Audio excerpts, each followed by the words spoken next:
All right, so for this exercise, I want to now take what we've practiced and I want to talk about the three main masses, but using the stereometric approach to construct them. So for instance, with the first example here, I'll start with a spine. So with the spine, I will place that like this. So there's our representation of a spine, okay? So on that, I will place this form for the head, this form with a bit of tilt for the upper torso, and then this one for the pelvis.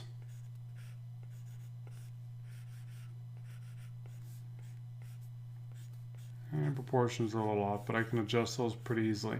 So just like that, we have the three main masses of the body: the head, the torso, and the pelvis, upper torso. So basically, if I was to get in here now and soft erase this, so if you're working traditionally, this just means you need an eraser, right?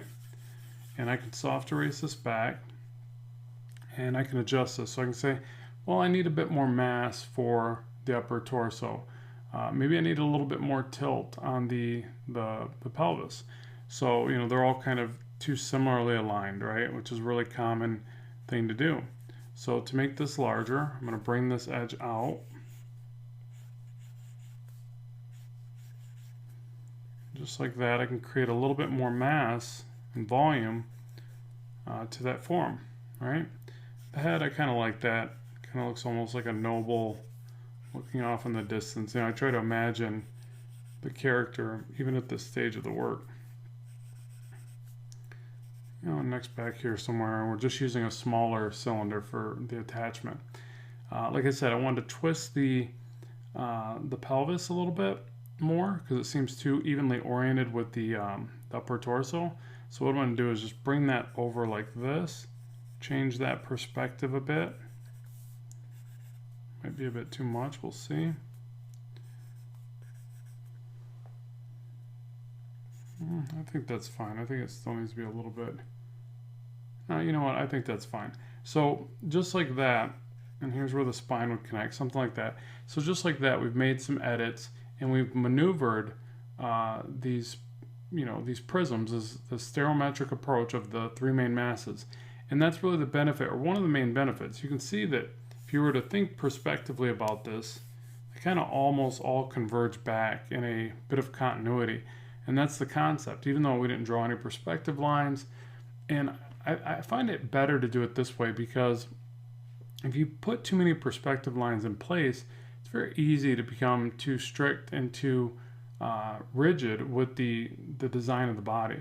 Where this is very much a rigid approach in the sense that we are designing this with some pretty really solid construction forms, but or solid forms basically. But at the same time, you can twist and contort them. You can soft erase like we did, change the size, change the perspective of each, and you really want to just connect them with this little line at first, even though it looks a bit silly. But what it's kind of representing at this stage is you want to explore twisting and contorting and pinching these. So because the body has that ability. We're also going to talk about the bean like shape approach and technique and why that's so important and can be helpful as well. But so the next part, let's just take something with a bit more of a downward view. And you know what, actually I'm going to go back. I was starting with the head. I want to show you in this example to start with the torso. Okay, so a lot of artists will recommend starting with the upper torso first because it's the biggest mass of the body. So it's kind of helpful to work, kind of big to small, just like a painter would, right? It would start with the biggest block of color and forms and shapes and all that and build upon it. So let's take and say that this is where our upper torso is. We've got the pelvis at a bit of tilt, but also a little bit of a shift away from the same orientation as the torso. So there's, you can see there's this bit of lean, right, like this. And I'm doing that intentionally because I don't want this to be stacked blocks, okay? And so let's take the head and let's tilt that this way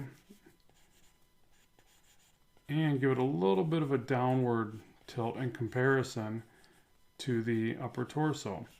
And the reason why is because generally, or not generally, the spine is always curved kind of like this, right? So it comes up here, attaches to the head, torso, pelvis. There's this noticeable bend right there, right? So I have to think about that even as it relates to these prism-like forms. So let's soft erase this now. Actually, let me increase the size of that real quick. Something to about there.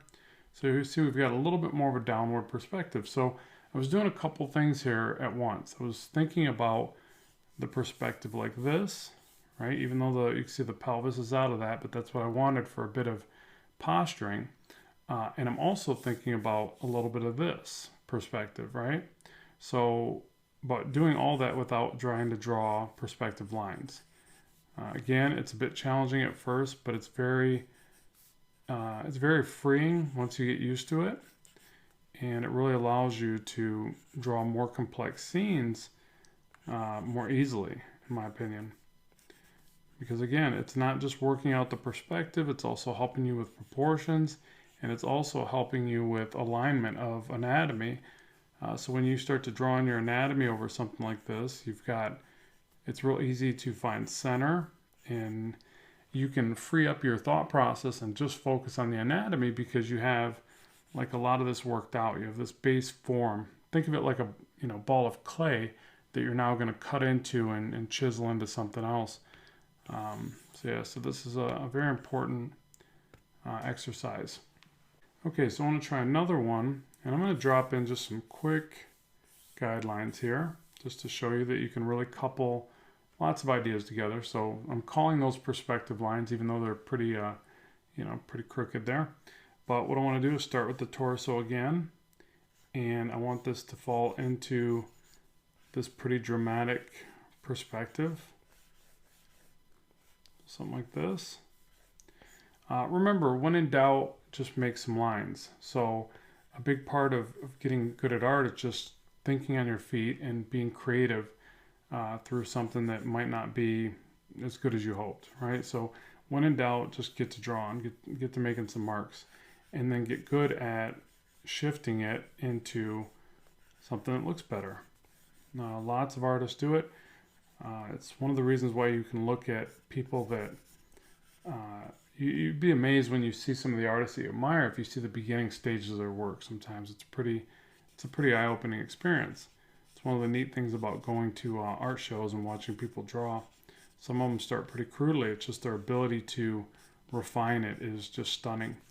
So just like this, we've got an upshot going, and really there's a bit of a mistake going on here. It's not horrible. I could fix it as I render through it, but what I did is I didn't really show enough of the bend to the torso coming forward. So again, it kind of slants back. I almost picture like our belly comes out and then comes down like this, right? And not everybody's got a big belly, obviously, but I just picture that with the posture. And I always think about the character, again, like I illustrated a little while ago, like a side view of the spine. And then if you were to draw this from the side view, and sometimes I will draw these little diagrams and just leave them there as I do, more advanced illustration. It seems to help me.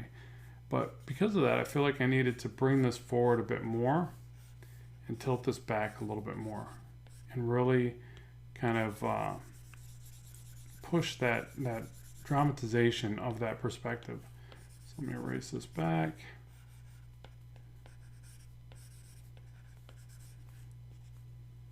I'll just soft erase this and clean it up one more time.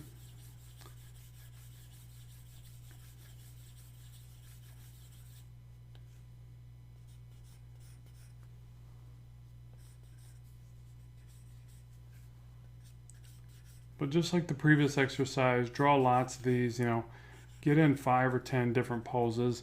Look at poses that you like, whether or not it's from, comic, fantasy art, something dramatic, or a movie, or just a photo, whatever you want. but then just practice analyzing that pose and then converting it to this. That a lot of times that will help you bridge the gap if you can't just do this from imagination yet and figure out a pose and make your own. It just means you need to look at life and other things that inspire you a bit more, but then transfer it into these methods that I'm going to show you, because really what I'm trying to give you is the building blocks of what will get you out of a corner. So when you're trying to draw a character, and it's like sometimes you just draw it and it comes out beautifully and those are great days, other times it's a little more of an uphill battle, and that's where these fundamental principles will really help you. So again, this is going to help you with perspective. It's going to help you with placing your anatomy and pinpointing things like center. It becomes a lot easier with these forms. So practice this often. And with that, let's head over to our next lesson.